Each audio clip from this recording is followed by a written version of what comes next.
Pagkatapos nga namin malibot ang 4 hours crest, ngayon naman ay bumaba na kami at bumalik sa bus. Pagkatapos ay pupunta naman kami ng Picnic Grove. At doon nga sa Picnic Grove ay doon kami magla-lunch. Syempre, tinaon talaga yung destination na darating kami doon ng 11 AM para sakto makakapag-lunch kami doon at makapag-stay ng konti. Dito nga habang binabaybay namin ang kalsada pababa ng Tagaytay ay talaga naman pinipilit ko sana na makakuha ng magandang view para makuhanan ko nga yung Bulkang Taal. Kasi kanina nga papunta pa lang kami rito ay hindi ko nakuhanan dahil sa kabilang side kami nakaupo ng bus. Pero talaga namang sinusubok ako ng panahon, Diyos. Dahil mabilis ang biyahe namin ay lalong hindi ko nakuhanan ang Bulkang Taal. Tatanaw ko lang pero hindi ko talaga siya makuhanan. Ang bilis nga lang din kasi ng biyahe namin ay kaya naman talagang napakahirap naman mag-video. Hanggang sa nagsawa na nga lang ako at hindi na nga ako naghanap pa ng view ni Tagaytay kundi dito na nga lang ako sa loob ng bus kung saan yung mga kasama ko nga ang mga bata ay nag-aarutan kahit na ang bilis ng takbo ng bus. Wala talagang kasawaan sa kakulitan ang mga kids. Nakakatuwa dahil nag-enjoy sila. At dito nga for one last time, akala ko makukuhanan ko na siya. Tuwang-tuwa nga ako dahil nga hindi na masyadong mapuno ang area dito. Pero wala pa rin. Sa bilis nga ng biyahe, sa bilis nga ng takbo ng bus ay hindi ko talaga makuhanan. Napakahirap pala maging videographer. At kung kailan nga ako ay pasukuna, saka naman siya nagpakita. O diba? Di bali ng malabo, basta nakita siya. At dahil nga wala namang traffic, mabilis nga lang kami nakarating dito sa Picnic Grove. Maya-maya pa nga ay papasok na nga kami ng Picnic Grove. At dito nga, pagpasok pa lang ng Picnic Grove, ang sasalubong sa'yo ay ang malahigante nilang Ferris wheel. How I wish mapapasahay ko ang mga bata dyan, kaya lang hindi siya kasama sa itinerary namin. At dito sa ilalim ng Ferris wheel, dito naman magpapark ang aming bus. At sumakto pa nga na magkatabi talaga kami ng bus ng aking friendship at kumare. Kaya naman ay hindi pa kami naghanapan dahil ang usapan nga namin na sabay kaming magla-lunch dito dahil syempre may dala akong pagkain at may dala din siyang pagkain. Mag-share na lang kami ng food pati ng mga bata. Kaya naman nagkasabay na kami na pumunta dito at dito nga pala sa Picnic Grove ay may bayad itong kanilang cottage. At maliban nga sa aming dalawa ay manakasama pa kami isang kaklase naman ng anak niya. Kaya naman nag-share na lang kami sa cottage at syempre kumuha kami ng spot na malapit doon sa may magandang view. Banyo, asan na yung banyo natin? 10 pesos ang bayad bago makaihi.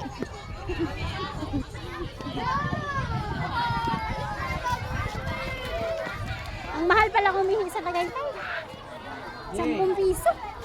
Walang tissue.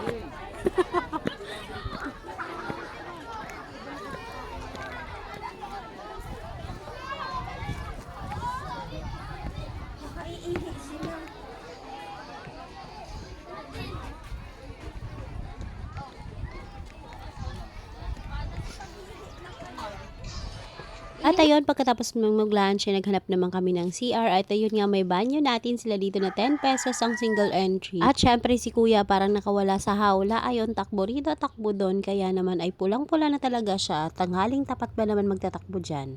Tinawag ko nga siya kasi duwan nga yung strawberry taho at paborito niya kasi ang strawberry. Kaya ito, tatry ko kung magugustuhan ba niya. Pero itong isang kuya namin ay talaga namang nagustuhan niya ang strawberry taho. At first time nga daw niya makakain dahil wala naman ito sa Maynila. At syempre, tinikpan ko na rin 25 pesos ang isang baso na ganyan.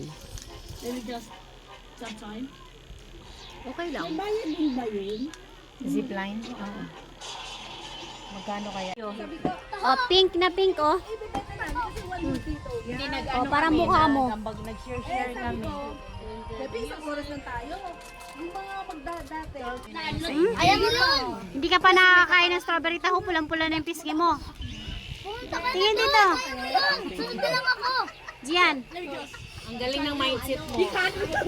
O diba, grabe ang tuwa niya sa lawak ng lugar at talagang nag-enjoy talaga siya sa kakatakbo. Kaya naman ay ayan, oh, kung ano-ano sinasabi, hindi na nga ako pinapakinggan. Lalo na siguro kung kasama niya mga kapatid niya rito, lalo talaga siyang mag-e-enjoy. Kaya nag-usap nga kami to aking friendship na sana ay makapag-set kami ng time makapunta rito kasama ang mga bata. Pero masarap pumunta dito pagkatapos na ng summer at yung hindi na masyadong mainit ang panahon kasi talaga namang napakainit dito magstay. Hindi mo rin rin ma-enjoy kung sobrang init. Masarap magtambay dito kapag yung panahon na mahangin. Siguro mga bare months, yun yung perfect na itambay dito kasi mahangin, makulimlim pero hindi masyadong mainit. Umaana nga rin pala kami dito sa kanilang pasalubong center at dahil nga sa pasalubong center na to ay na-late kami ng 5 minutes. Kami na lang ang hinihintay ng bus. Sorry po. At dito nga pala bilang souvenir nga sa pagpunta ng dalawang kuya dito sa Tagaytay ay binilhan ko sila ng t-shirts. So ayun, medyo nakakahiya ng very light pagpasok kami ng bus dahil kami lang inihintay at chinek ko nga 5 minutes late na nga pala kami. Pagkatapos nga namin sa Picnic Grove ay bumaba naman kami dito sa may Gardenia. Dito naman sa Gardenia ay wala kami masyadong picture at ang mga videos ko nga ay dito lang sa labas dahil bawal nga rin ang phone sa loob. Hirap din talaga kapag kayo ang nauna sa pila dahil mape-pressure kayo na marami pang nakasunod. Kaya naman ay hindi na namin nagaw magpa-picture sa harapan mismo ng Gardenia. So ayun, konting tour lang sa loob ng Gardenia Factory. Pagkatapos ay lumabas na rin kaagad at nagbigay sila ng kaunting patikim sa mga bata. At yung iba naming kasama ay dumaan pa dun sa store, naka-factory price pero ako hindi na nga ako bumili kasi ayoko ng maraming bitbitin. Dalawang bata nga ang kasama ko kaya ayoko na rin ng masyadong maraming bitbitin. At konti lang din naman yung discount kung sa grocery ka bibili at baka masira pa nga sa biyahe. Kaya naman habang bumipili pa nga ang ibang kasama namin dun sa store, kami ay nauna na kami dito sa bus. At grabe talagang walang kasawaan ng mga bata sa harutan. Naghihintay na nga kami dito na makasakay lahat ng kasama namin. Pagkatapos ay bababa naman kami, pabalik na kami ng Maynila. At ang last stop na namin ay Dessert Museum.